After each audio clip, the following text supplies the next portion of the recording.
Hey, welcome to my new video channel. This is where we are going to meet up and start working on some creative projects to help us through the upcoming times. I don't know what's ahead. Maybe you don't know either. Maybe you do know. I don't know. But what I want to do is I want to create sessions where we can meet together and work on things that are going to help us find and create equanimity and peace in the coming year. I don't know, the next year, the next 4 years, I don't know. But the goal is to work on projects that have meaning for us on kind of a fundamental and deep level, so that we can, be happier. Be happier, maybe create some more meaning in the context of, I'm guessing it's going to be a bit of chaos coming up.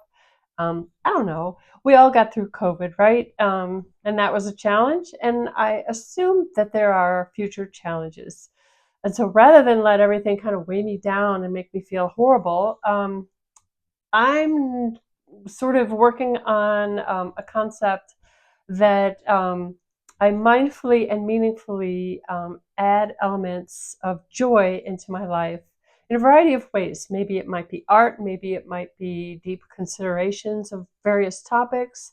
I'm certainly open to ideas to see what it is that might interest you. As you might be able to tell, I am not a professional. I'm also not a young, vibrant influencer. I'm an aging boomer. That's just what I am. But in addition to being an aging boomer, I'm a survivor, and I'm a creative survivor. And I have lived a life of a lot of creativity, a lot of joy, and a lot of intention. And so I want to share some of the tools that I have found that have helped me kind of do this, you know, with color and happiness. And so I want to just kind of admit that this is a work in progress. um, I'm not polished. I'm doing it on the fly. I'm here in my studio. And I'm going to be having sessions where we meet up and I show you something, maybe a tool, maybe I share a quote. Um, Maybe you've emailed me or reached out in some way and told me, hey, could we look at this together? And I'll be totally there for it. So I've got some credentials.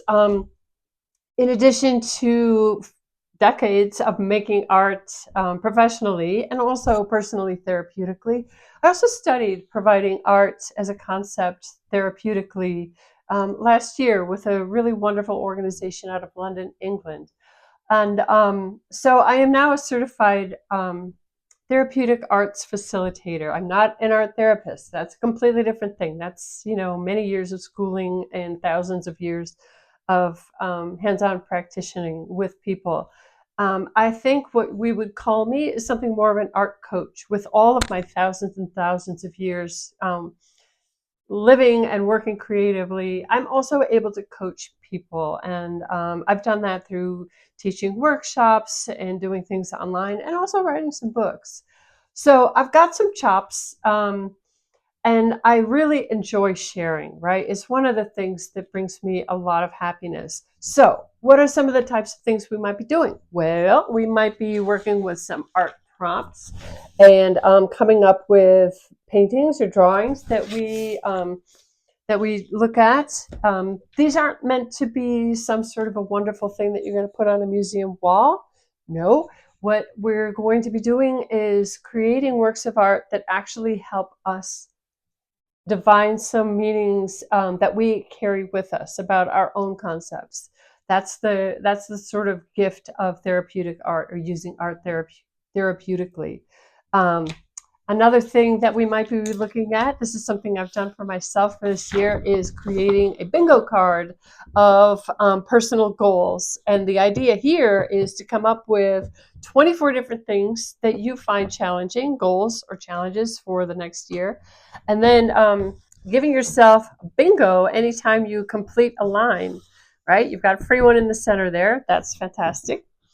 And so what do we do when we get bingo? For me, I'm going to have a list of things that I'm going to reward myself with. Might be experiences, might be something that I've wanted to buy. But here's the thing about me and the buying thing. I'm also going to be living this year a little bit more sustainably, a little bit more mindfully. Some of you remember a few years ago, I did a year of minimal shopping, and then I did a graphic novel on that topic. So this is going to be a little bit along those lines, but maybe a little less extreme.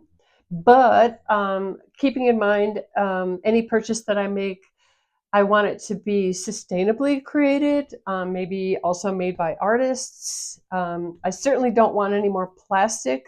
I want to totally minimize plastic. So anything that I buy, hopefully it can be composted reasonably easily. Like, so maybe it's made out of natural ingredients like cotton or leather or wood, or even paper mache, right? So, why does something like this matter in this moment? I think because we're facing a lot of uncertainty on a lot of different levels. It isn't just Americans, it isn't just people in the Americas, it's global. And there's a lot of winds of change, right? I think we all feel them. I think some of us, particularly if you're a sensitive person, like I have definitely reported that I am. I'm a highly sensitive person. There are about 15% of us in the population at large who take things on really deeply, right? And it can be very damaging.